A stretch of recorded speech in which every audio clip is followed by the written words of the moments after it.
Hello friends, आप सबको मेरा राधे राधे। आज हम देखेंगे टॉपिक्स 300 की सीरीज़ जो अभी चल रही है। मैंने 2 पार्ट आपको दे दिए हैं, इसमें नोट्स बता दिए हैं और जिनको पीडीएफ चाहिए वो भी मुझे मैसेज करेंगे मेरे टेलीग्राम चैनल पर। और ये आज हम करेंगे पार्ट 3 ऑबिलिस्क। ये टॉपिक है आज का हमारा, यहाँ से स्टार्ट होता है। उम्मीद करती हूँ कि आप लोग अच्छे से अपनी स्टडी कर रहे होंगे और आप सबसे रिक्वेस्ट है कि आप लोग मेरे चैनल को ज़्यादा से ज़्यादा शेयर करें। जो बच्चे पढ़ रहे हैं उनको ज़्यादा से ज़्यादा शेयर करें आप लोग, ताकि उन लोगों को हेल्प मिल सके जो किसी भी एग्ज़ाम की प्रिपरेशन कर रहे हैं। क्योंकि करंट अफेयर्स ऐसा है जो एवरी एग्ज़ाम में पूछा जाता है, यहाँ से क्वेश्चंस आते हैं। आज का टॉपिक है ऑबिलिस्क। स्टैनफोर्ड विश्वविद्यालय के शोधकर्ताओं द्वारा जीवन की एक आश्चर्यजनक खोज की गई है, जिसे उन्होंने ऑबिलिस्क नाम दिया गया है। ये ऑबिलिस्क जटिलता के संदर्भ में वायरस, विषाणु एवं वायरोइड के बीच की खाई को पाटते हैं, जिससे जीवन रूपों के मौजूदा स्पेक्ट्रम में एक नई श्रेणी जुड़ जाती है। अगली पीढ़ी की अनुक्रमण यानी कि NGS तकनीक का उपयोग करके मानव आंत में बैक्टीरिया से RNA अनुक्रमों के व्यापक विश्लेषण के माध्यम से ऑबिलिस्क की पहचान की गई। अब नोट करके यहाँ पे लिखेंगे, आप नोट करिए इसको।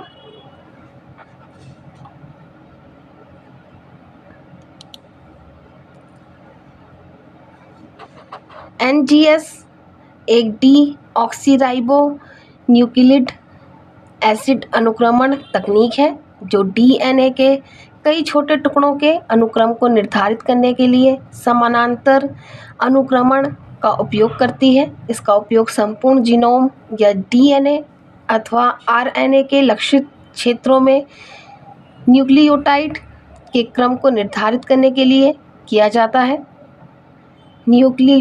न्यूक्लियोटाइड्स कार्बनिक अणु है जो न्यूक्लिक एसिड यानी कि DNA और राइबो न्यूक्लिक एसिड यानी कि RNA के बुनियादी निर्माण खंड हैं। ऑबिलिस्क क्या है, यहाँ पे हम ये जानेंगे अब। ऑबिलिस्क वायरस जैसी इकाइयों का एक नया वर्ग है। वे विधिक RNA अणुओं से बने होते हैं जो मानव शरीर एक वैश्विक माइक्रोबायोम में रहते हैं। ऑबिलिस्क अत्यधिक सममित रॉड जैसी संरचनाएं प्रदर्शित करते हैं जो प्रतिष्ठित स्मारकों यानी कि ऑबिलिस्क से मिलती जुलती हैं। उनके आनुवंशिक अनुक्रम लगभग 1000 न्यूक्लियोटाइड लंबे हैं, जिनमें ज्ञात जैविक एजेंटों के साथ कोई पहचान योग्य समानता नहीं है। नए अध्ययन में आंत और मुख के बैक्टीरिया में RNA डेटा का विश्लेषण किया गया, लेकिन यह निर्धारित नहीं किया जा सका कि कौन सा बैक्टीरिया किसी दिए गए ऑबिलिस्क का पोषण करता है। जबकि प्रारंभिक निष्कर्ष बैक्टीरिया प्रजाति स्ट्रेप्टोकोकस सैंगुइनिस से एक संभावित लिंक का संकेत देते हैं, जो आमतौर पर मानव मुख में पाए जाते हैं। ऑबिलिस्क की खोज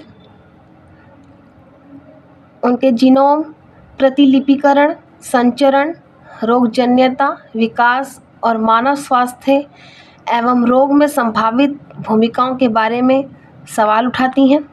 ऑबिलिस्क के आसपास के रहस्यों को जानने, उनके पारिस्थितिकी महत्व एवं मानव स्वास्थ्य के प्रभाव पर प्रकाश डालने के लिए और अधिक शोध की आवश्यकता है।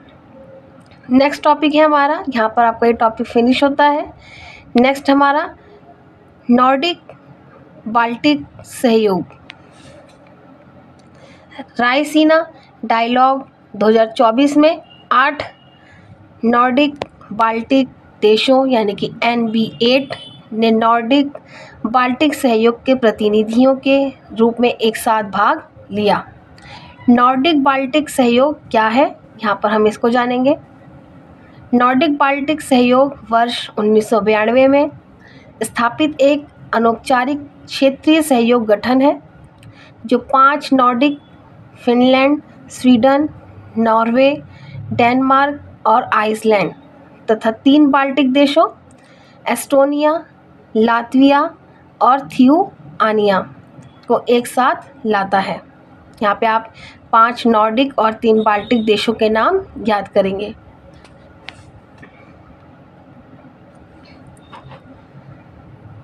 टॉमस हेनरिक इल्वेस यानी कि पूर्व एस्टोनियाई विदेश मंत्री की पहल पर वर्ष 2000 में इसे नॉर्डिक बाल्टिक 8 यानी कि NB8 नाम दिया गया था।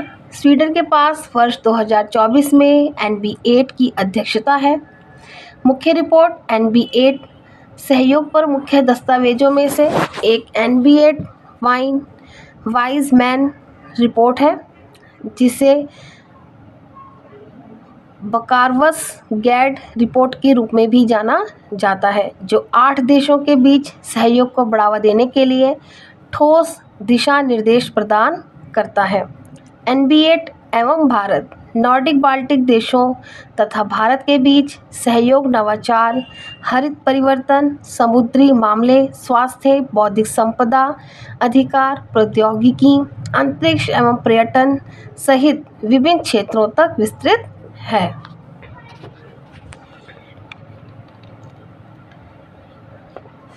नवंबर 2023 में दूसरा CII भारतीय उद्योग परिसंघ Bharat Nordic Baltic business conclave नई दिल्ली में आयोजित किया गया था, जिसका उद्देश्य भारत एवं NB8 के बीच सहयोग को बढ़ावा देना था। NB8 का आउटरीच वर्ष 2003 के बाद से NB8 देशों और संयुक्त राज्य अमेरिका के बीच राजनीतिक निदेशकों के स्तर पर नियमित बैठकें होती रही हैं, जिन्हें ई-पाइन प्रारूप के रूप में जाना जाता है। इसके अतिरिक्त वर्ष 2011 में NB8 देशों और यूनाइटेड किंगडम के प्रधानमंत्रियों की बैठकें बुलाने के लिए एक समझौता हुआ, जिसे अब नॉर्दर्न फ्यूचर फोरम के रूप में मान्यता प्राप्त है। NB6 वर्ष 2004 में बाल्टिक देश द्वारा यूरोपीय संघ की सदस्यता ग्रहण करने के उपरांत NB6 प्रारूप बनाया गया। आइसलैंड और नॉर्वे यूरोपीय संघ के सदस्य नहीं हैं। यहाँ पे आप ये पॉइंट अच्छे से नोट करेंगे, आइसलैंड और नॉर्वे यूरोपीय संघ के सदस्य नहीं हैं, क्योंकि कभी कभी डाइवर्ट होकर इस तरह की क्वेश्चंस जब आते हैं बनते हैं तो उसमें इस तरह के सेंटेंस मॉडरेट होके पूछ लिए जाते हैं। इसमें NB8 के यूरोपीय संघ के सदस्य देश अर्थात डेनमार्क, फिनलैंड, स्वीडन, लातविया, थियुआनिया और एस्टोनिया शामिल हैं तथा यह सामयिक यूरोपीय संघ के मुद्दों पर चर्चा करने के लिए अनौपचारिक बैठकों के लिए एक रूपरेखा प्रदान करता है। यहाँ पे आपका ये टॉपिक फिनिश होता है। अब हम नेक्स्ट टॉपिक की तरफ बढ़ते हैं। Electronic voting machine. हाल के वर्षों में भारत में चुनावों के दौरान उपयोग की जाने वाली इलेक्ट्रॉनिक वोटिंग मशीन यानी कि EVM की सत्यनिष्ठा, अखंडता और विश्वसनीयता को लेकर चर्चा और विश्लेषण बढ़ते जा रहे हैं। देखेंगे हम लोग इलेक्ट्रॉनिक वोटिंग मशीन क्या है। EVM एक उदाहरण है जिसका उपयोग इलेक्ट्रॉनिक रूप से वोटों को रिकॉर्ड करने के लिए किया जाता है।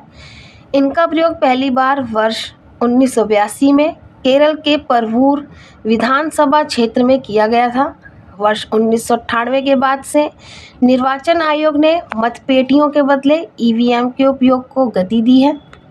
वर्ष 2003 में सभी राज्यों के चुनाव और उपचुनाव EVM का उपयोग करके आयोजित किए गए थे।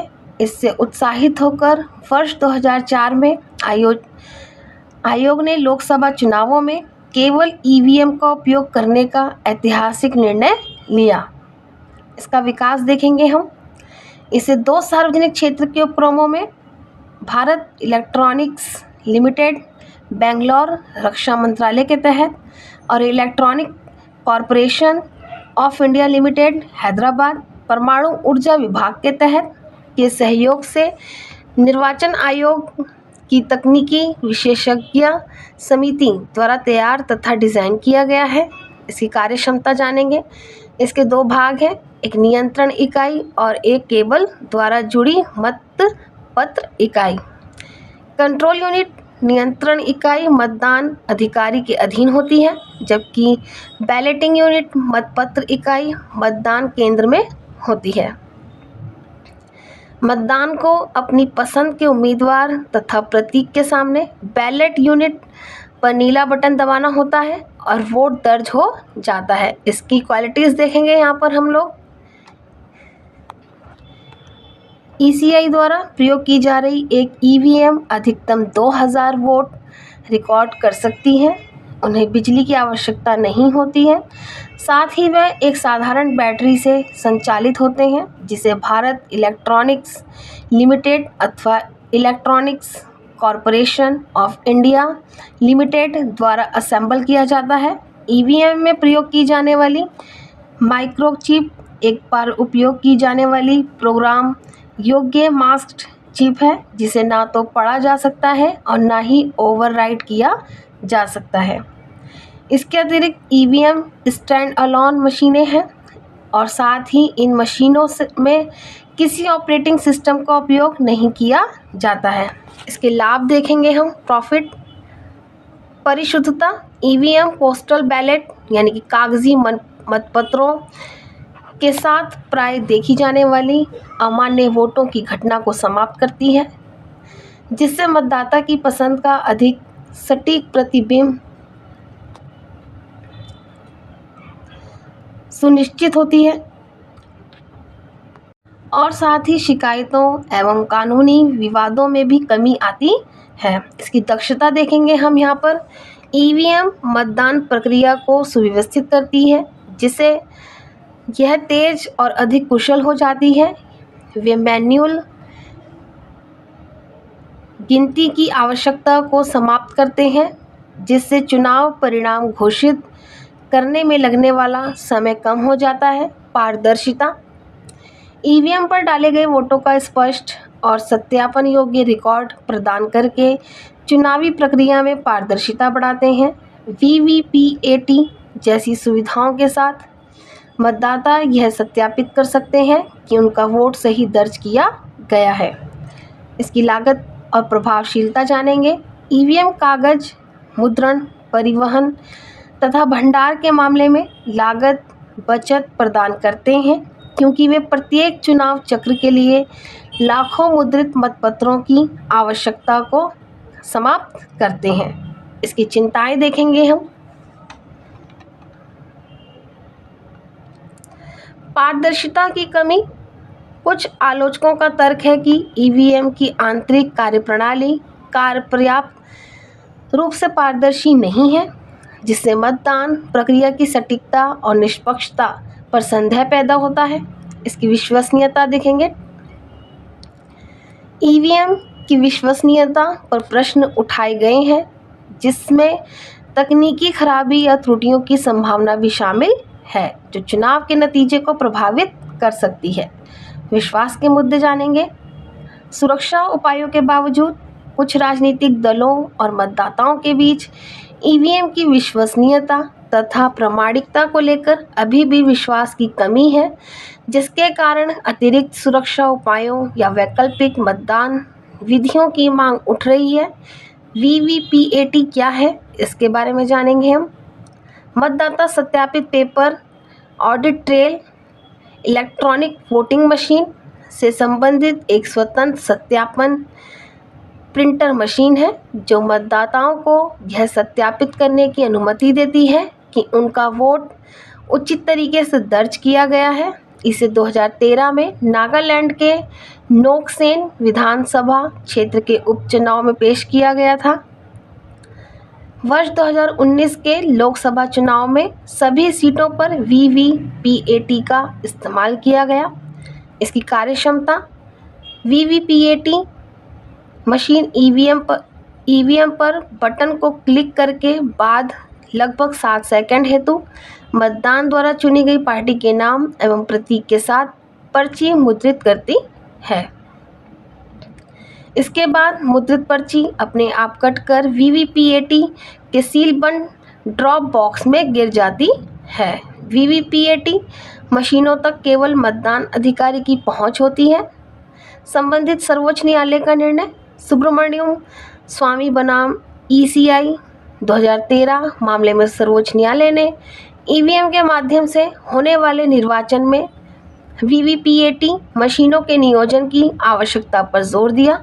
वर्तमान में निर्वाचन की प्रक्रिया में ईसीआई, ईवीएम और वीवीपीएटी के M3 मॉडल का उपयोग किया जाता है। ये टॉपिक आपका यहाँ पे फिनिश होता है। यहाँ से कभी कभी क्वेश्चंस आ जाते हैं, इसलिए मैंने आप लोगों को ये टॉपिक दिया है।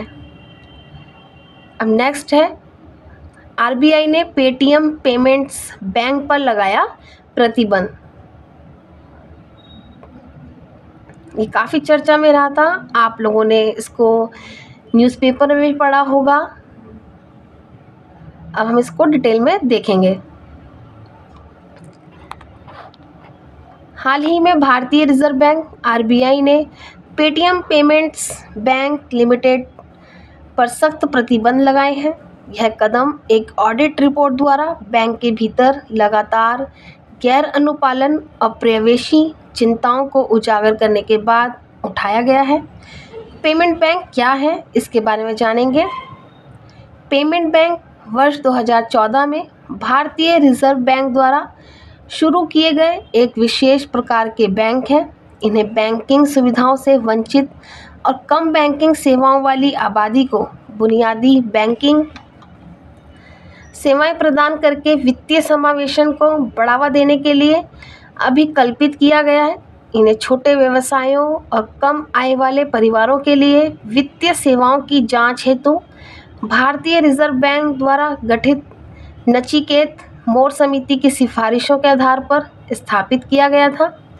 इसका एग्जाम्पल देखेंगे, Airtel payment bank, India post payment bank आदि। लाइसेंसिंग आवश्यकताएं, इन्हें बैंकिंग विनियमन अधिनियम 1949 की धारा 22(1) के तहत लाइसेंस प्राप्त है।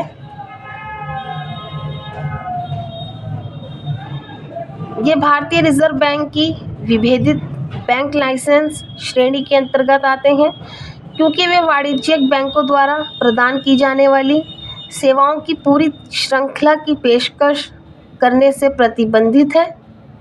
भारतीय रिजर्व बैंक दो प्रकार के बैंकिंग लाइसेंस देता है, सार्वभौमिक बैंक लाइसेंस और विभेदित बैंक लाइसेंस।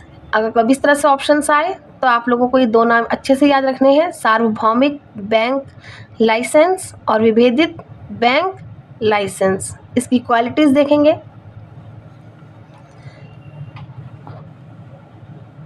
नकदी निधि आवश्यकताएं, उन्हें आरक्षित नकदी निधि अनुपात CRR और सांविधिक चल निधि अनुपात SLR बनाए रखना आवश्यक होता है।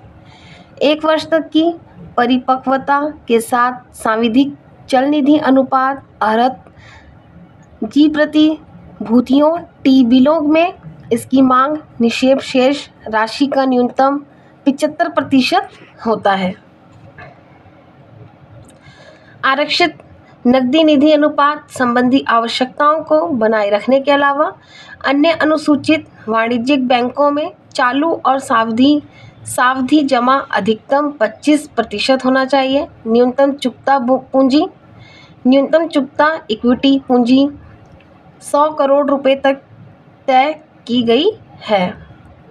प्रवर्तक का प्रदत्त इक्विटी पूंजी में न्यूनतम प्रारंभिक योगदान पहले 5 वर्षों के लिए कम से कम 40% होगा। निश्चित सेवाएं जानेंगे इसकी। उन्हें ऋण देने या क्रेडिट कार्ड जारी करने से प्रतिबंधित किया गया है, इसलिए उन्हें प्राथमिकता क्षेत्र ऋण नियमों से भी छूट दी गई है, जो आमतौर पर पारंपरिक बैंकों पर लागू होते हैं। ग्रामीण अभिगमन आवश्यकताएं, पेमेंट्स बैंक के कम से कम 25% भौतिक अभिगम बिंदु ग्रामीण केंद्रों में होने चाहिए। पेमेंट बैंकों द्वारा की जाने वाली प्रमुख गतिविधियां व्यक्तियों और छोटे व्यवसायों से एक निश्चित सीमा तक, यानी कि वर्तमान में प्रति खाता 2 लाख रुपए निर्धारित जमा स्वीकार करना है, प्रेषण सेवाएं प्रदान करना और घरेलू धन हस्तांतरण की सुविधा प्रदान करना।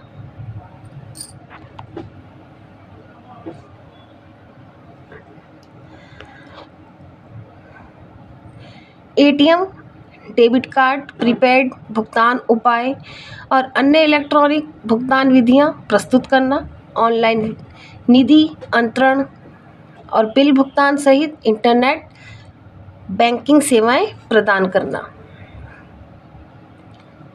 यहाँ पे टॉपिक फिनिश होता है।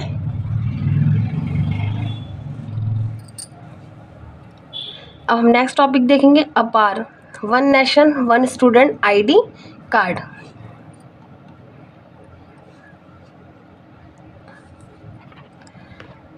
हाल ही में नई दिल्ली में APAAR, one nation one student ID card पर राष्ट्रीय सम्मेलन का आयोजन किया गया। कार्यक्रम में संचालन में सुलभता लाने के लिए अपार ID, academic, bank of credit of DigiLocker के बीच महत्वपूर्ण अंतर संबंध का उल्लेख भी किया गया। अपार क्या है, इसके बारे में जानेंगे। अपार automated permanent academic account registry का संक्षिप्त रूप है, जो भारत में कम उम्र से ही सभी छात्रों के लिए डिज़ाइन की गई एक विशेष पहचान प्रणाली है। इसे राष्ट्रीय शिक्षा नीति और राष्ट्रीय क्रेडिट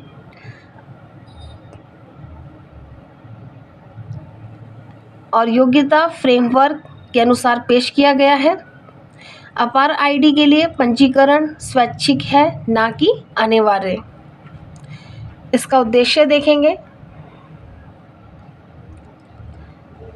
प्रत्येक छात्र को एक अद्वितीय और स्थायी 12 अंकीय आईडी प्रदान करके उनकी शैक्षणिक उपलब्धियों को एक ही स्थान पर समेकित करके पूरे भारत में छात्रों के लिए एक एकीकृत एवं सुलभ शैक्षणिक अनुभव प्रदान करना है। APAAR देश में 260 मिलियन छात्रों के विशाल समूह को ट्रैक करने में सहायता प्रदान करता है। इसे न केवल भारत में 260 मिलियन छात्रों की शैक्षिक प्रगति पर नज़र रखने के लिए एक महत्वपूर्ण उपकरण के रूप में, बल्कि छात्रों के लिए एक महत्वाकांक्षी और विश्व स्तर पर मान्यता प्राप्त दस्तावेज के रूप में भी महत्व दिया गया है। इसके लाभ देखेंगे हम। अपार छात्रों की प्रगति पर नज़र रखने और शैक्षणिक रिकॉर्ड को सुव्यवस्थित करके शिक्षा में जवाबदेही तथा पारदर्शिता सुनिश्चित करता है। यह दक्षता बढ़ाता है, धोखाधड़ी से बचाता है और विद्यार्थियों के समग्र विकास के लिए सहपाठ्य चर्चा संबंधी उपलब्धियों को शामिल करता है। विविधतापूर्ण उपयोग के मामलों के साथ अपार एक सुचारू स्थानांतरण प्रक्रिया की सुविधा प्रदान करता है और शैक्षणिक संस्थानों में डेटा संचालित निर्णय को समर्थन प्रदान करता है। ये छात्रों को रोजगार तक बेहतर पहुंच के लिए अपने शैक्षणिक रिकॉर्ड आसानी से साझा करने में भी सक्षम बनाता है। इसकी संबंधित चिंताएं देखेंगे। निजता संबंधी चिंताएं। शैक्षणिक रिकॉर्ड को एक केंद्रीकृत डेटाबेस में समेकित करने से विद्यार्थियों से संबंधित डेटा की गोपनीयता और सुरक्षा को लेकर चिंताएं उत्पन्न होना स्वाभाविक है। अपार आईडी के माध्यम से डिजिटल पहचान के प्रसार से पहचान की चोरी या धोखाधड़ी गतिविधियों का खतरा बढ़ सकता है, जिसके लिए मजबूत सुरक्षा उपायों की आवश्यकता होगी। डिजिटल विभाजन। यह संभव है कि हाशिए पर जीवन यापन कर रहे या दूर दराज के क्षेत्रों में रहने वाले के छात्रों को डिजिटल प्लेटफॉर्म तक समान पहुंच ना मिल पाए, जिससे मौजूदा शैक्षिक असमानताओं में वृद्धि हो सकती है। एकेडमिक बैंक ऑफ क्रेडिट्स और डिजिलॉकर क्या है, इसके बारे में देखेंगे हम। Academic bank of credits NEAP यानी कि NEP 2020 के अनुसार एक कार्यक्रम से दूसरे कार्यक्रम में उचित क्रेडिट ट्रांसफ़र प्रणाली के साथ देश के शिक्षा संस्थानों में अध्ययन करने की स्वतंत्रता के साथ छात्रों की शैक्षणिक गतिशीलता को सुविधाजनक बनाने के लिए एकेडमिक बैंक ऑफ क्रेडिट यानी कि ABC की परिकल्पना की गई है। यदि विद्यार्थी स्कूल बदलता है, चाहे राज्य के भीतर या किसी अन्य राज्य में, तो केवल अपार ID साझा करने से ABC में उससे संबंधित समग्र डेटा उसके नए स्कूल में स्थानांतरित हो जाता है। डिजिलॉकर यह एक क्लाउड आधारित प्लेटफॉर्म है जो उपयोगकर्ताओं को दस्तावेजों और प्रमाण पत्रों को डिजिटल रूप से संग्रहित करने, जारी करने तथा सत्यापित करने की अनुमति देता है। यह डिजिटल इंडिया कार्यक्रम के तहत इलेक्ट्रॉनिकी और सूचना प्रौद्योगिकी मंत्रालय की एक प्रमुख पहल है। सूचना प्रौद्योगिकी डिजिटल लॉकर प्रसुविधाएं प्रदान करने वाले मध्यवर्तियों द्वारा सूचना का परिरक्षण और प्रतिधारण। नियम 2016 के नियम 9A के अनुसार डिजिलॉकर प्रणाली में जारी किए गए दस्तावेजों को मूल भौतिक दस्तावेजों के बराबर माना जाता है। यहाँ पर आपका ये टॉपिक फिनिश होता है। अब हम नेक्स्ट टॉपिक देखते हैं, मियावाकी पद्धति। ये जितने भी आपको मैं टॉपिक करा रही हूँ ये सारे करंट अफेयर्स के हैं, तो आप लोग इनको अच्छे से नोट करिए, क्योंकि कोई भी एग्ज़ाम दो आप, उसमें 2 साल या 1.5 साल का करंट अफेयर्स ज़रूर आता है और करंट अफेयर्स के क्वेश्चन हर एग्ज़ाम में पूछे जा रहे हैं। हाल ही में भारत स्थित इजरायली दूतावास एक गैर लाभकारी संस्था के सहयोग से पृथ्वी दिवस समारोह के एक हिस्से के रूप में आधिकारिक तौर पर मिलियन मियावाकी परियोजना में शामिल हुआ है। अगर यहाँ से क्वेश्चंस आता है तो आप लोग अच्छे से नाम याद रखेंगे, भारत स्थित इजरायली दूतावास और मिलियन मियावाकी। इस परियोजना के तहत राष्ट्रीय राजधानी क्षेत्र दिल्ली में 600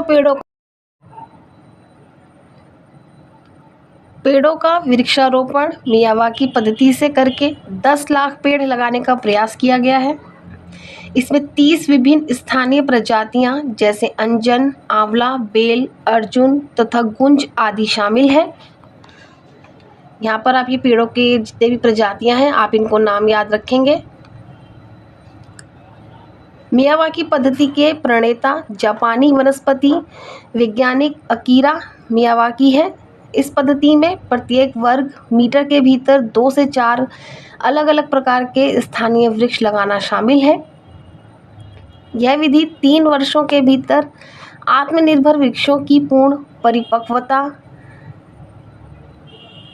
तक वृद्धि करके छोटे भूखंडों पर हरित आवरण को तेजी से बढ़ाती है, जिससे नियमित रखरखाव की आवश्यकता समाप्त हो जाती है।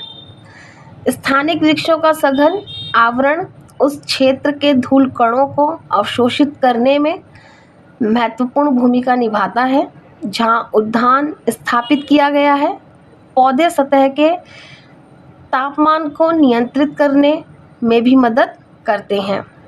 पर्यावरण संरक्षण के समर्थन हेतु प्रत्येक वर्ष 22 अप्रैल को विश्व भर में एक अंतर्राष्ट्रीय कार्यक्रम के रूप में पृथ्वी दिवस मनाया जाता है।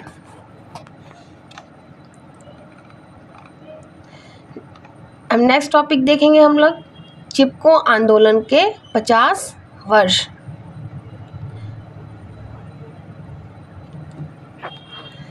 उत्तराखंड में 1973 में शुरू किया गया ऐतिहासिक पर्यावरण आंदोलन चिपको आंदोलन के हाल ही में 50 वर्ष पूर्ण हो गए हैं।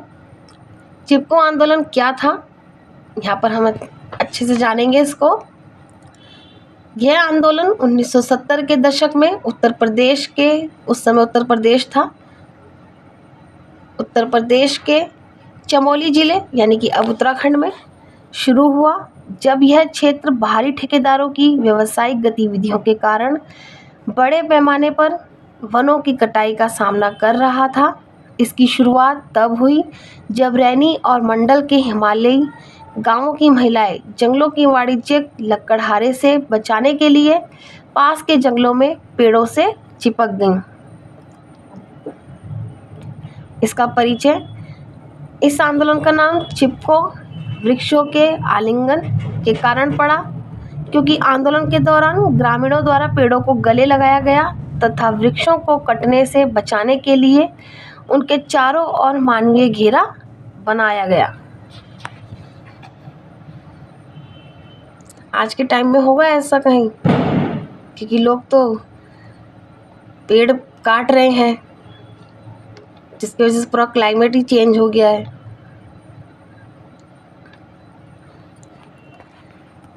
इसकी सबसे बड़ी चीज लोगों के वनों पर अधिकारों के बारे में जागरूक करना तथा यह समझाना था कि कैसे ज़मीनी स्तर पर सक्रियता पारिस्थितिकी और साझा प्राकृतिक संसाधनों के संबंध में नीति निर्माण को प्रभावित कर सकती हैं।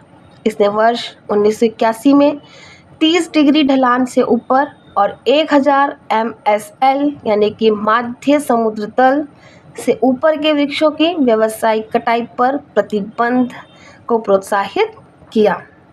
इसमें प्रमुख हस्तियां और नेता कौन कौन थे उनको जानेंगे। चंडी प्रसाद भट्ट, वह एक गांधीवादी सामाजिक कार्यकर्ता और पर्यावरणविद थे जो आंदोलन के शुरुआती चरण के दौरान सक्रिय थे। उन्होंने दशौली ग्राम स्वराज्य मंडल यानी कि DGSM नामक एक संगठन की स्थापना की।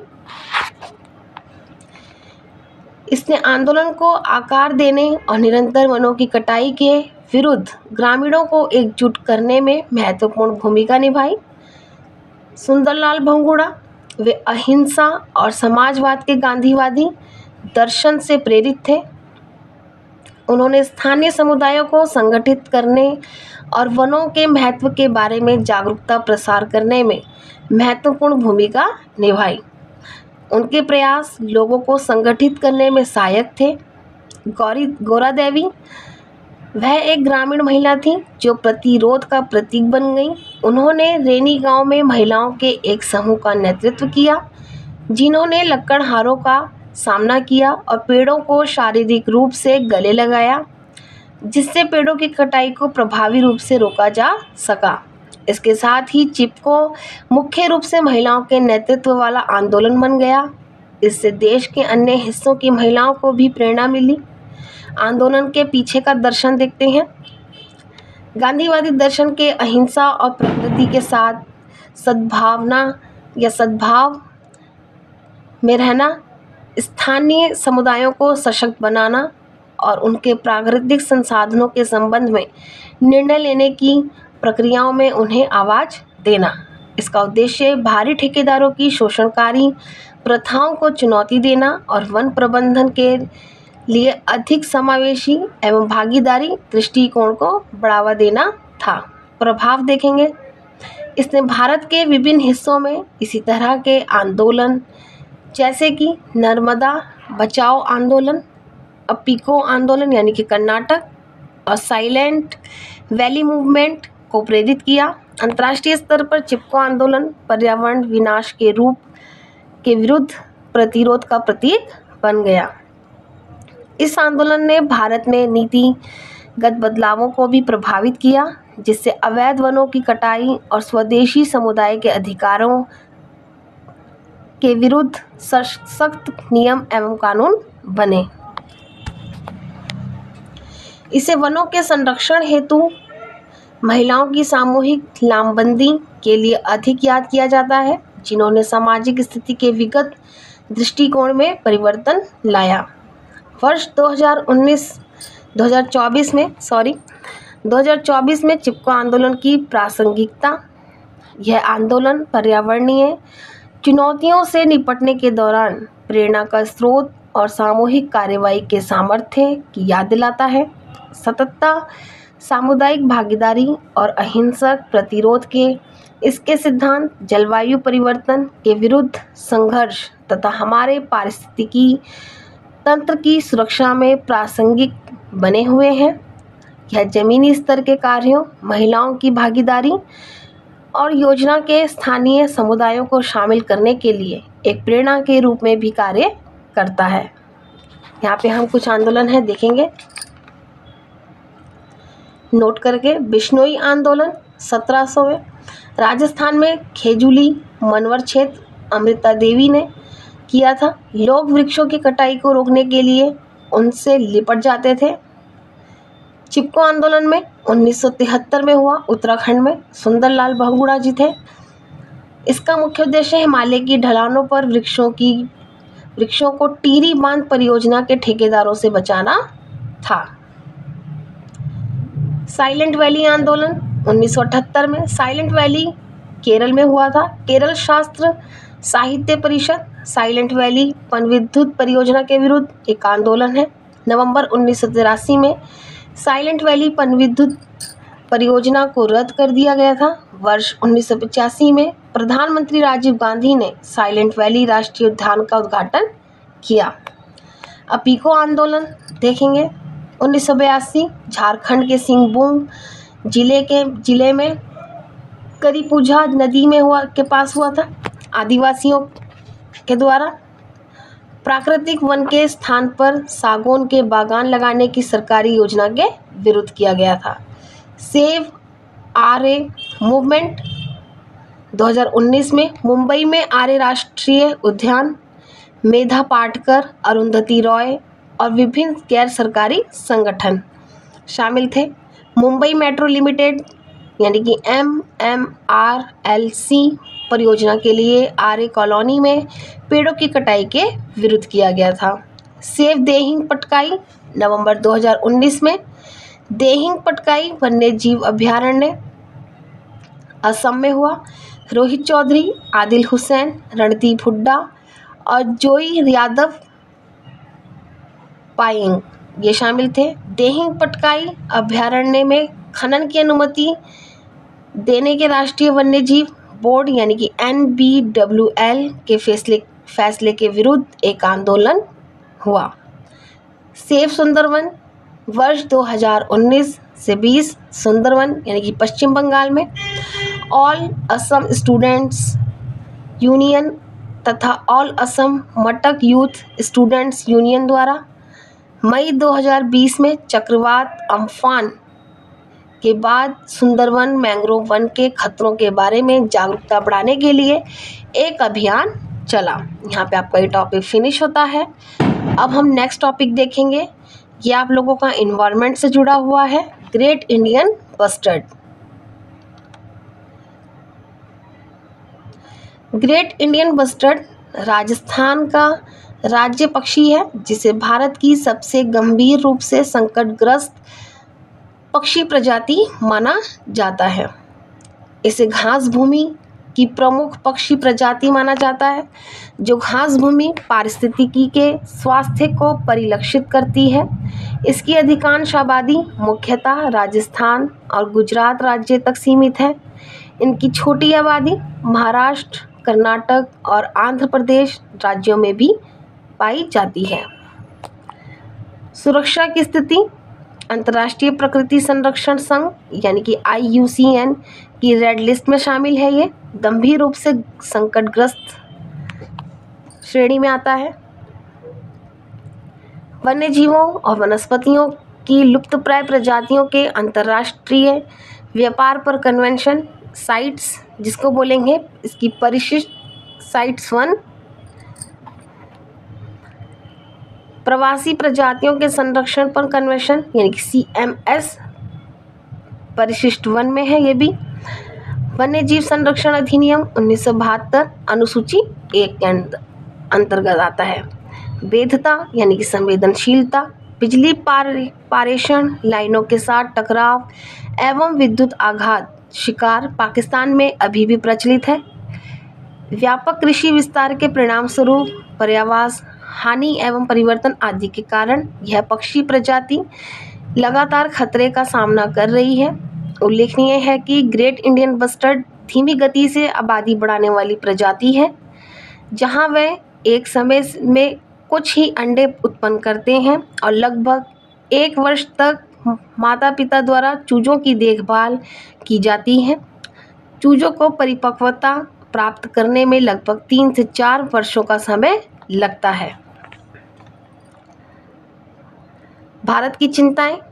चौलिस्तान मरुस्थल यानी कि पाकिस्तान में स्थित घास भूमि पर्यावरण, जहां ग्रेट इंडियन बस्टर्ड प्रजाति का वृहद रूप से शिकार किया गया।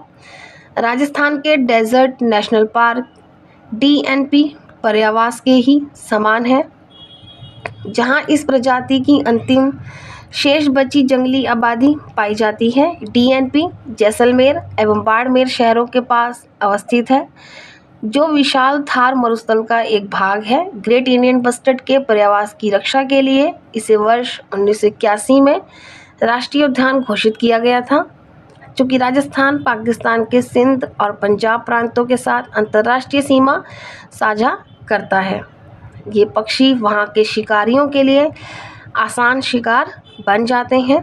इस दुर्लभ पक्षी प्रजाति के शिकार से न केवल भारत की GIB आबादी में भारी कमी आएगी, बल्कि मरुस्थल पारिस्थितिकी तंत्र पर भी इसका असर पड़ेगा। अब हम यहाँ पर वन्य जीव संरक्षण से संबंधित संवैधानिक प्रावधान क्या है उनको जानेंगे।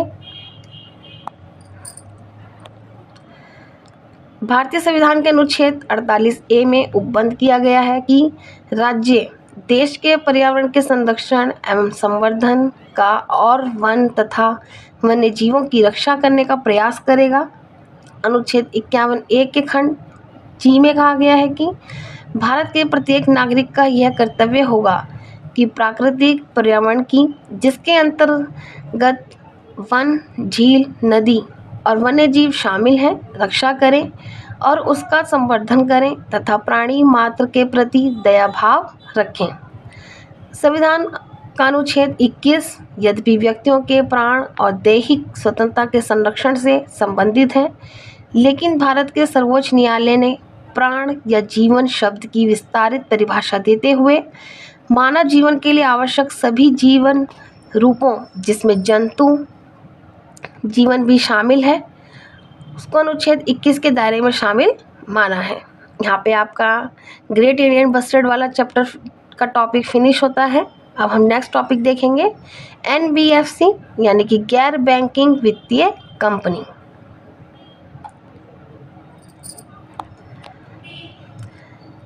गैर बैंकिंग वित्तीय कंपनी यानी कि NBFC कंपनी अधिनियम 1956 अथवा कंपनी अधिनियम 2013 के तहत पंजीकृत एक कंपनी है, जो ऋण प्रदान करने, प्रतिभूतियों में निवेश, पट्टे, बीमा जैसी विभिन्न वित्तीय गतिविधियों में अपनी भूमिका निभाती है। ये कंपनियां विभिन्न बैंकिंग सेवाएं प्रदान करती हैं, किंतु इनके पास बैंकिंग लाइसेंस नहीं होता। इसकी क्वालिटीज़ देखेंगे। NBFC व्यक्तिक ऋण, आवास ऋण, वाहन ऋण, गोल्ड लोन, माइक्रो फाइनेंस, बीमा और निवेश प्रबंधन जैसी विविध वित्तीय सेवाएं प्रदान करते हैं। ये कंपनियां न्यूनतम 12 माह यानी कि 12 महीने और अधिकतम 60 महीने के लिए जनता की जमा राशियां स्वीकार कर सकती हैं। हालांकि NBFC को मांग जमा यानी कि डिमांड डिपॉजिट स्वीकार करने की अनुमति नहीं होती। ये भुगतान और निपटान प्रणाली का हिस्सा नहीं बनते हैं तथा स्वयं आहरित चेक जारी नहीं कर सकते हैं। यहाँ पे आप इन पॉइंट को अच्छे से नोटिस करेंगे, क्योंकि ये नेगेटिव वाले हैं और इस तरह के ही पॉइंट जो है क्वेश्चंस में ऑप्शन में सेंटेंस बना के डाइवर्ट करके दिए जाते हैं, जहाँ पे कंफ्यूज हो जाते हैं अक्सर। तो इनको अगर आप अच्छे से समझेंगे तो वहाँ पे पेपर में कंफ्यूजन का कोई डाउट नहीं रहेगा। वर्गीकरण जमा के आधार पर जमा लेने वाली गैर बैंकिंग वित्तीय कंपनियां, जमा ना लेने वाले गैर बैंकिंग वित्तीय संस्थान, उनकी प्रमुख गतिविधि की प्रकृति पर, निवेश और क्रेडिट कंपनी, उपभोक्ता टिकाऊ ऋण वित्त, मुख्य निवेश कंपनी यानी कि CIC, इंफ्रास्ट्रक्चर फाइनेंस कंपनी या इंफ्रास्ट्रक्चर डेब्ट फंड, परिसंपत्ति पुनर्निर्माण कंपनियां, फैक्टरिंग कंपनियां, गोल्ड लोन कंपनियां, फिनटेक कंपनियां, P2P ऋण दाता। लाइसेंसिंग कंपनी को कंपनी अधिनियम 2013 के तहत सार्वजनिक या निजी कंपनी के रूप में पंजीकृत होना चाहिए। NBFC पंजीकरण हेतु पात्र होने के लिए कंपनी के पास कम से कम 10 करोड़ रुपए का निवल स्वामित्व वाला फंड होना चाहिए। कंपनी के कम से कम 1/3 निदेशकों के पास वित्त क्षेत्र में प्रासंगिक कार्य अनुभव होना चाहिए।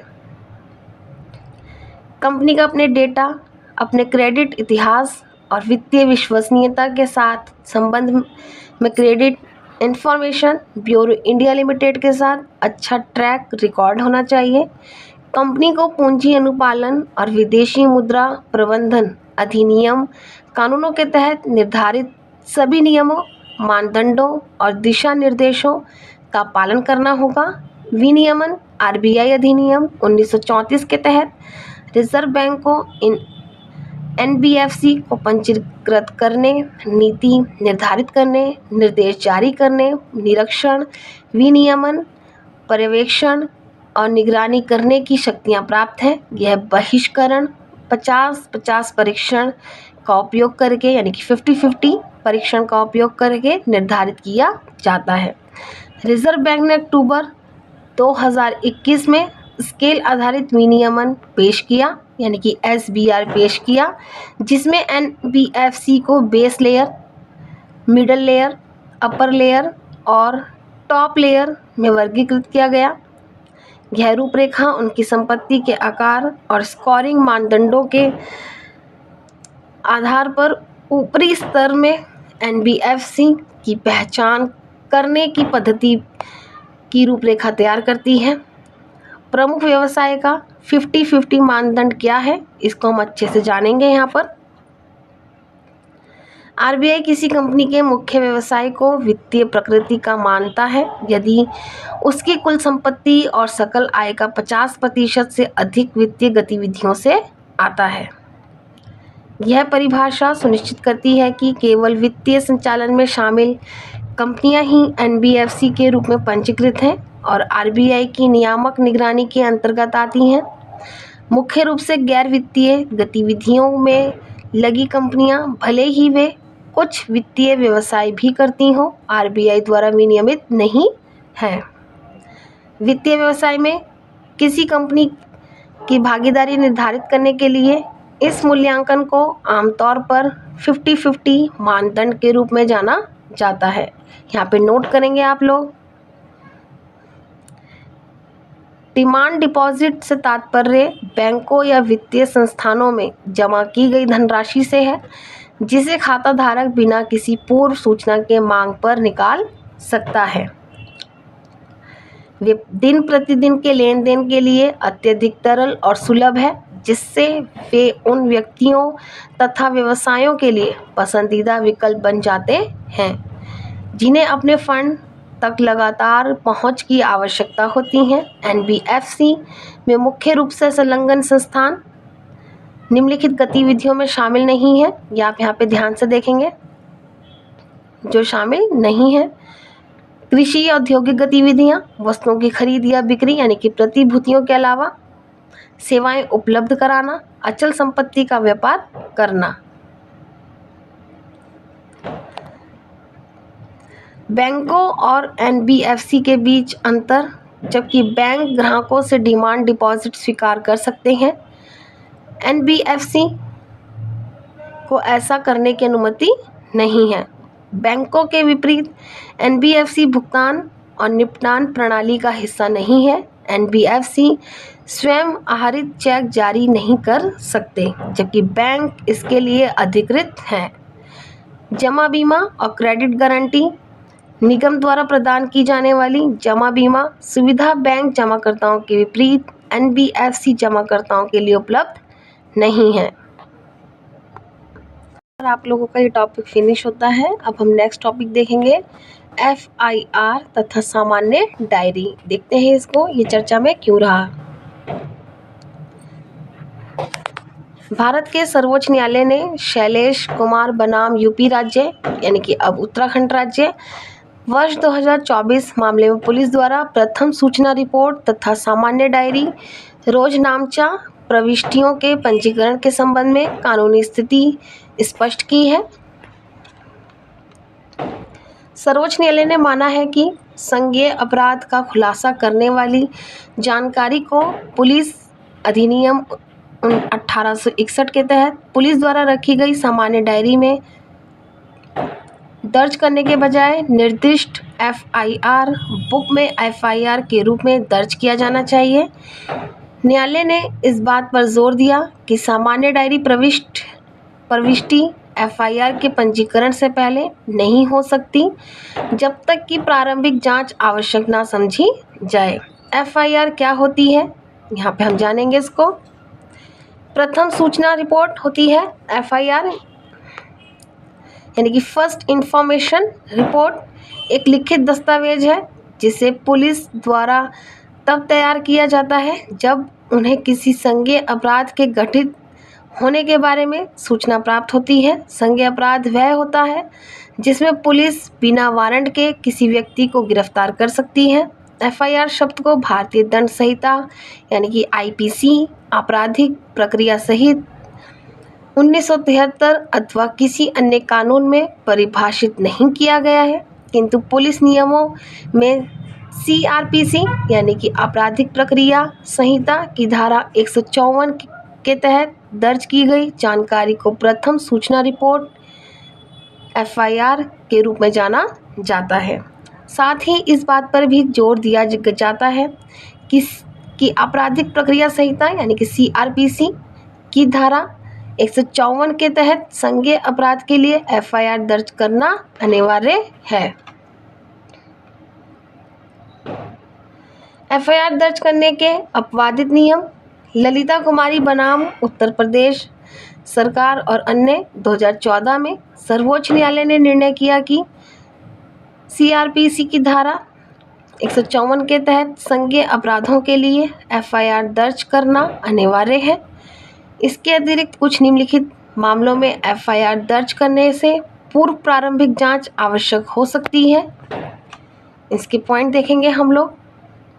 वैवाहिक पारिवारिक विवाद, वाणिज्यिक अपराध, चिकित्सीय लापरवाही से संबंधी मामले, भ्रष्टाचार के मामले, आपराधिक मामला शुरू होने में देरी वाली स्थितियां, उदाहरण के लिए देरी के कारणों को संतोषजनक ढंग से बताए बिना मामले की रिपोर्ट करने में 3 माह से अधिक का विलंबन। यहाँ पे पहले देखा जाएगा कि मामला कौन सा है, तब वहाँ पर आपकी जांच की जाएगी, रिपोर्ट की एफआईआर दर्ज की जाती है। प्रारंभिक जांच 7 दिनों के भीतर पूरी की जानी चाहिए। सर्वोच्च न्यायालय ने यह निर्णय लिया कि पुलिस को प्रदत्त जानकारी द्वारा किसी संज्ञेय अपराध के घटित होने का खुलासा नहीं होने की दशा में पुलिस एफआईआर दर्ज करने के लिए बाध्य नहीं है। आप इस तरह के पॉइंट अच्छे से देखेंगे क्योंकि इस तरह के पॉइंट पेपर में आते हैं।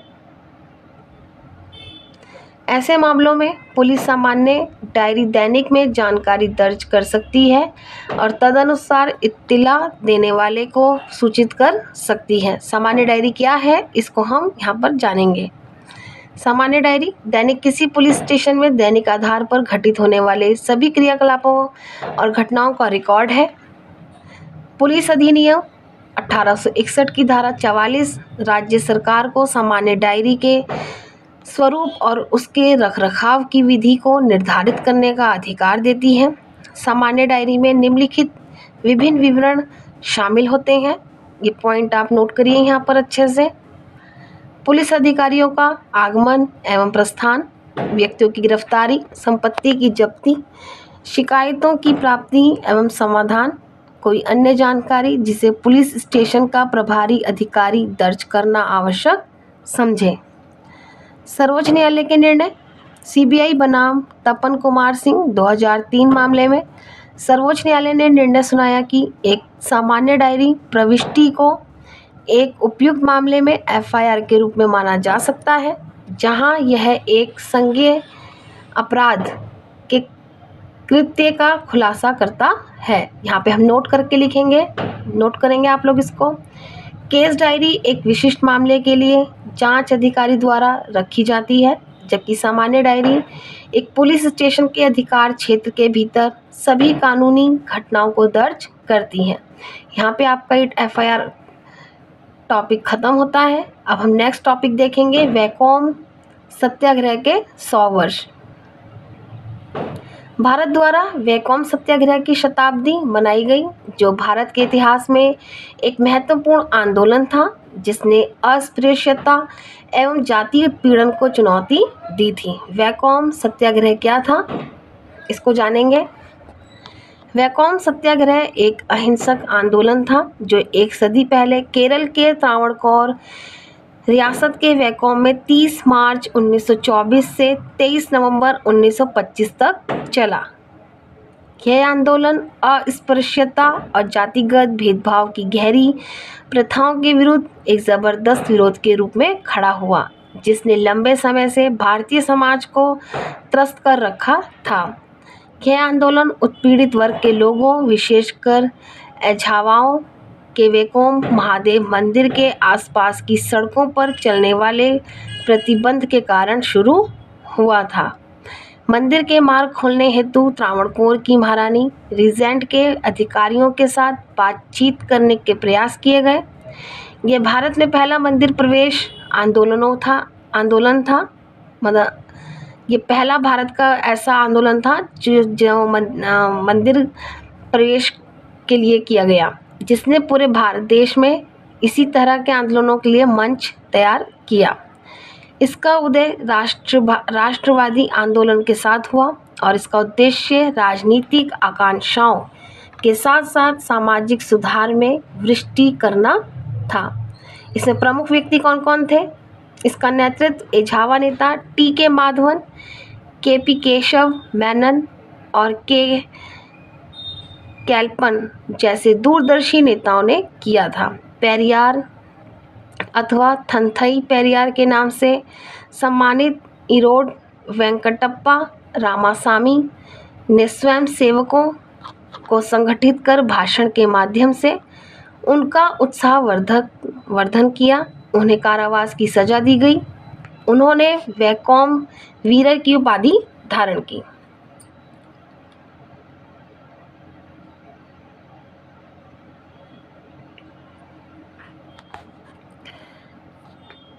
मार्च 1925 में महात्मा गांधी वैकोम पहुंचे और विभिन्न जाति समूहों के नेताओं के साथ विचार विमर्श कर इस आंदोलन को गति प्रदान की।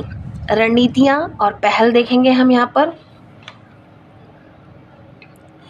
प्रारंभ में सत्याग्रह का लक्ष्य वैकोम मंदिर के आसपास की सड़कों तक सभी जातियों के लोगों के लिए पहुंच सुनिश्चित करने पर केंद्रित था। आंदोलन के नेताओं ने गांधीवादी सिद्धांतों से प्रेरित होकर रणनीतिक रूप से अहिंसक तरीकों के माध्यम से विरोध प्रदर्शन किया। इसका परिणाम क्या हुआ? वैकोम सत्याग्रह के परिणाम स्वरूप महत्वपूर्ण सुधार एवं जिसमें प्रमुख सुधार मंदिर के आसपास की 4 सड़कों में से 3 सड़कों तक सभी जाति के लोगों की पहुंच सुगम करना था। परिणाम और प्रासंगिकता। नवंबर 1936 में त्रावणकोर के महाराजा ने ऐतिहासिक मंदिर प्रवेश उद्घोषणा पर हस्ताक्षर किए, जिसने त्रावणकोर के मंदिरों में हाशिए की जातियों के प्रवेश पर सदियों पुराने प्रतिबंध को हटा दिया।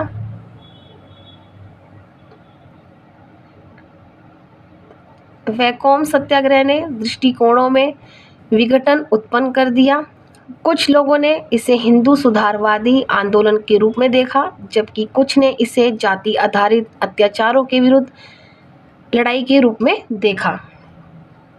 आंदोलन के महत्व के लिए वैकोम सत्याग्रह, मेमोरियल संग्रहालय और पेरियार मेमोरियल सहित स्मारक स्थापित किए गए थे। यहाँ पे आपका ये टॉपिक ख़त्म होता है। अब हम नेक्स्ट टॉपिक देखेंगे, कल काडल।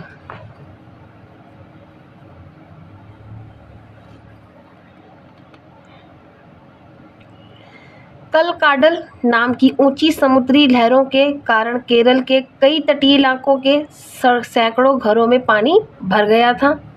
लक्षद्वीप और तमिलनाडु तट अन्य क्षेत्र हैं जो अक्सर कल काडल से प्रभावित होते हैं। कल काडल क्या है, यहाँ पर हम इसको जानेंगे। प्री मानसून सीजन अप्रैल मई के दौरान और कभी कभी भारत के दक्षिण पश्चिमी तट पर मानसून के बाद की लहरों के कारण होने वाली तटीय बाढ़ से है।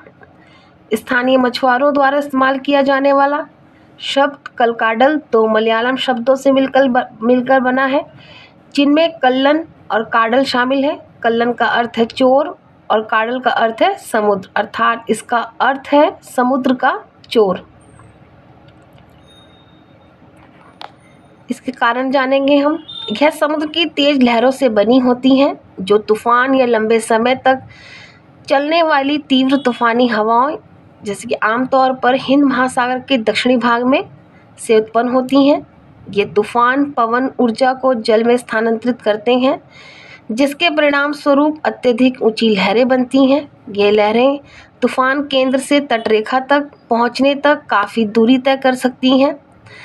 कल काडल की घटना पूर्ववर्ती या किसी भी प्रकार की स्थानीय पवन गतिविधि के बिना होती हैं और परिणाम स्वरूप तटीय आबादी के लिए अग्रिम चेतावनी प्राप्त करना बहुत मुश्किल हो गया है। हालांकि वर्ष 2020 में भारतीय राष्ट्रीय महासागर सूचना सेवा केंद्र INCOIS द्वारा शुरू की गई स्वेल सर्ज फॉरकास्ट सिस्टम जैसी प्रारंभिक चेतावनी प्रणालियां 7 दिन पहले ही पूर्व चेतावनी दे देती हैं। कल काडल सुनामी से भिन्न क्यों है, इसको देखेंगे हम यहाँ पर। वर्ष 2004 की सुनामी के बाद कल काडल सुर्खियों में आया और प्राय इसे सुनामी समझ लिया जाता है। हालांकि सुनामी सागरीय जल की गहराई में अशांति से उत्पन्न होने वाली विशाल की श्रृंखला है जो आमतौर पर समुद्र तल में या उसके समीप होने वाले भूकंपों से संबंध होता है। महासागरीय लहरों जैसे कल काडल की तरंग दैर्घ्य केवल 30 अथवा 40 मीटर होती हैं, जबकि सुनामी की तरंग दैर्घ्य अत्यधिक लंबी होती हैं जो सैकड़ों किलोमीटर लंबी भी हो सकती हैं। भारतीय राष्ट्रीय महासागर सूचना सेवा केंद्र INCOIS, पृथ्वी विज्ञान मंत्रालय यानी कि ministry of earth science MOES के प्रशासनिक नियंत्रण के अधीन एक स्वायत्त संगठन है। यह हैदराबाद में स्थित है और इसे वर्ष 1999 में स्थापित किया गया था। यह पृथ्वी प्रणाली विज्ञान संगठन यानी कि ESSO नई दिल्ली की एक इकाई है।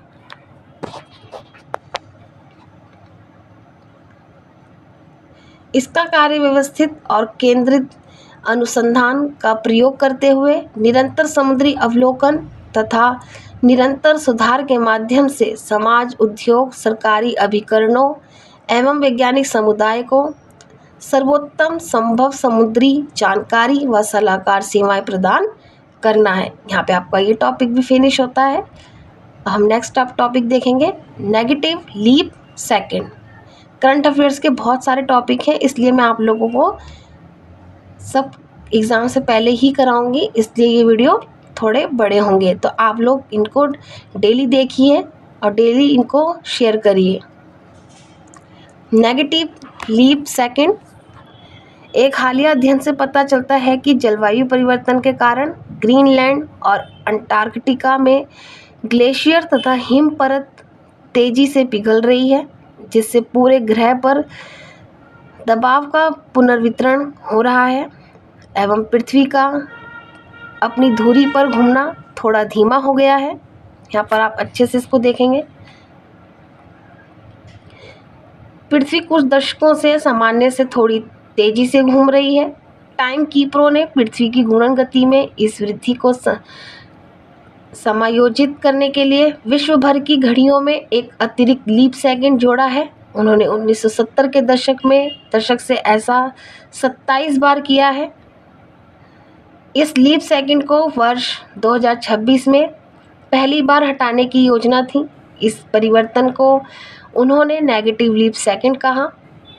हाल के अध्ययन के अनुसार अंटार्कटिका और ग्रीनलैंड में से बर्फ के पिघलने में तेजी ने एक ब्रेक की तरह काम किया है, जिससे घूर्णन धीमा हो गया तथा संभावित रूप से वर्ष 2029 या उसके बाद तक नेगेटिव लीप सेकंड समायोजन की आवश्यकता में देरी हो रही है। ये एक इम्पॉर्टेंट और छोटा टॉपिक था, मुझे थोड़ा ज़रूरी लगा, इसलिए मैंने आप लोगों को यहाँ पर शेयर किया है। नेक्स्ट टॉपिक है हमारा हाथी गलियारों में भूदृश्य पारिस्थितिकी। हाल ही में केवल क्षेत्र विशेष पर निर्भर रहने के बजाय हाथी गलियारों को प्रभावी ढंग से पहचानने और पुनर्स्थापित करने के लिए भूदृश्य पारिस्थितिकी महत्वपूर्ण हो गई है। भूदृश्य पारिस्थितिकी एक परिदृश्य के अस्थायी, समय संबंधित और स्थानिक यानी कि अंतरिक्ष संबंधित पहलुओं तथा जीवों के मध्य परस्पर क्रिया का अध्ययन है। मुख्य क्षेत्रों एवं गलियारों का पता लगाने में प्रगति के साथ भूदृश्य पारिस्थितिकी अधिक सटीक हो गई है और अब यह 3 कारकों पर आधारित है: फील्ड डेटा का गहन उपयोग, भौगोलिक सूचना प्रणाली में सुधार तथा भूस्थानिक डेटा व अनुकूलित एल्गोरिदम की उपलब्धता। हाथी गलियारे क्या हैं, इनको जानेंगे। हाथी गलियारों को भूमि के एक खंड के रूप में वर्णित किया जा सकता है जो हाथियों के 2 अथवा 2 से अधिक अनुकूल आवास स्थानों के बीच आवागमन में सुलभता प्रदान करता है। भारत में हाथी गलियारों की स्थिति भारत के एलिफेंट कॉरिडोर से प्रमुख निष्कर्ष 2023 रिपोर्ट के अनुसार इस रिपोर्ट में 62 नए गलियारों की वृद्धि पर प्रकाश डाला गया है, जो वर्ष 2010 के बाद से बने गलियारों में 40% की वृद्धि को दर्शाते हैं। वर्तमान में भारत में कुल 150 गलियारे मौजूद हैं, 150। पश्चिम बंगाल में सबसे अधिक हाथी गलियारे हैं। इस जो मैंने हाईलाइट किया है उसको आप ध्यान से देखेंगे, जिनकी कुल संख्या 26 है, जो कुल गलियारों का 17% है। पूर्व मध्य क्षेत्र 35% यानी कि 52 गलियारे का योगदान देता है तथा उत्तर पूर्वी क्षेत्र 32% यानी कि 48 गलियारे के साथ दूसरा सबसे बड़ा क्षेत्र है। दक्षिणी भारत में 32 गलियारे हाथी गलियारे पंजीकृत हैं, जो कुल गलियारों का 21% है, जबकि उत्तरी भारत में सबसे कम 18 गलियारे हैं, जो कि देश में मौजूदा कुल गलियारों का 12% है। हाथियों ने महाराष्ट्र के विदर्भ क्षेत्र और कर्नाटक की सीमा से लगे दक्षिणी महाराष्ट्र में अपनी सीमा का विस्तार किया है। हाथी के बारे में जानेंगे यहाँ पर। भारत में हाथी को प्रमुख प्रजाति के साथ साथ प्राकृतिक विरासत पशु होने का भी गौरव प्राप्त है। भारत में जंगली एशियाई हाथियों की संख्या सबसे अधिक है। देश में हाथियों की कुल आबादी 30,000 से अधिक होने का अनुमान है। भारत में हाथियों की सबसे अधिक आबादी कर्नाटक में है। इसकी संरक्षण की स्थिति प्रवासी प्रजातियों का सम्मेलन CMS परिशिष्ट वन यानी कि एक वन्यजीव संरक्षण अधिनियम 1972 अनुसूची 1 अंतर्राष्ट्रीय प्रकृति संरक्षण संघ IUCN की संकटग्रस्त प्रजातियों की रेड लिस्ट में शामिल है। एशियाई हाथी लुप्तप्राय हो रहे हैं। अफ्रीकी वन हाथी गंभीर रूप से लुप्तप्राय की श्रेणी में आ रहे हैं। अफ्रीकी सवाना हाथी लुप्तप्राय की श्रेणी में। संरक्षणात्मक प्रयास किए जा रहे हैं, उनको देखेंगे। भारत में गज यात्रा और प्रोजेक्ट एलिफेंट। विश्व स्तरीय कार्यक्रम। हाथियों की अवैध हत्या की निगरानी MIKE माइक कार्यक्रम विश्व हाथी दिवस के रूप में। यहाँ पर आपका ये टॉपिक फिनिश होता है। हम नेक्स्ट टॉपिक देखेंगे, RBI तरलता कवरेज अनुपात पर रूपरेखा की समीक्षा करेगा। भारतीय रिजर्व बैंक बैंकों द्वारा तरलता जोखिम के बेहतर प्रबंधन के लिए तरलता कवरेज अनुपात पर ढांचे की समीक्षा कर सकता है। अमेरिका में सिलिकॉन वैली और सिग्नेचर बैंक जैसे कुछ न्याय क्षेत्रों में हाल की घटनाओं ने तनावपूर्ण समय के दौरान डिजिटल बैंकिंग चैनलों के माध्यम से त्वरित धन निकासी की संभावना दिखाई है। RBI गवर्नर ने इन उभरते जोखिमों के जवाब में LCR रूपरेखा का पुनर्मूल्यांकन करने की आवश्यकता पर प्रकाश डाला है। तरलता कवरेज अनुपात LCR क्या है? LCR को वर्ष 2008 के वैश्विक वित्तीय संकट के बाद बेसल 3 सुधारों के हिस्से के रूप में पेश किया गया था, यानी कि बेसल 3rd।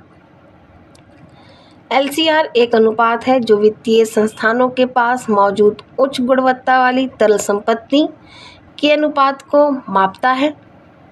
LCR ढांचे के तहत आने वाले बैंकों को 1 जनवरी 2019 से 100% की न्यूनतम LCR के साथ तनावग्रस्त परिस्थितियों में 30 दिनों के शुद्ध बहिर्वाह को कवर करने के लिए HQLA का स्टॉक बनाए रखना होगा।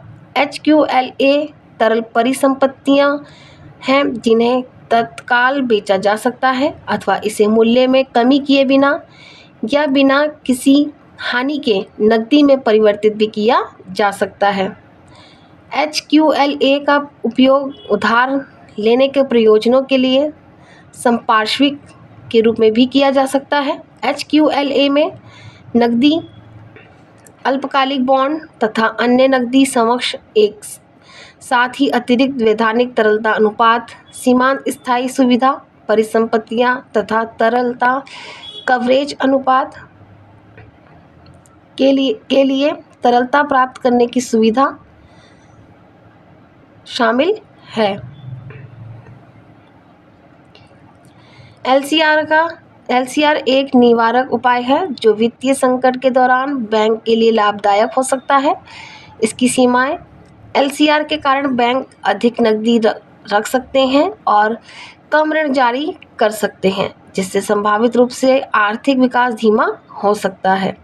LCR की स्थिति, अनुसूचित वाणिज्यिक बैंक वर्तमान में 131.4% का LCR को बनाए रखते हैं, जो 100% की न्यूनतम आवश्यकता से काफ़ी अधिक है।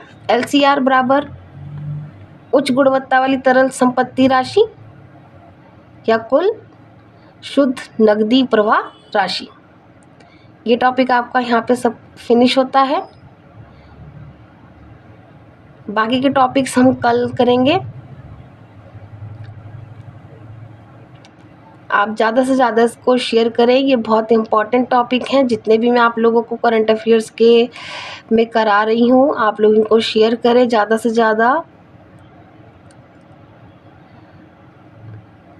आप लोग कंटिन्यू करते रहें और मेरी को उम्मीद है आप सबसे कि आप लोग मेरे ब्लॉग को अच्छे से देख रहे होंगे और सब नोट्स बना रहे होंगे, क्योंकि अब एग्ज़ाम आ गए हैं और आज से फॉर्म की डेट आ गई है। आज से फॉर्म फिल करे जा रहे हैं। आप लोग फॉर्म फिल कर लीजिए, टाइम रहते सही समय पर उसको कर लीजिए, ताकि आप लोगों को सेंटर मिलने में कोई दिक्कत ना हो सके। आप सबको राधे राधे।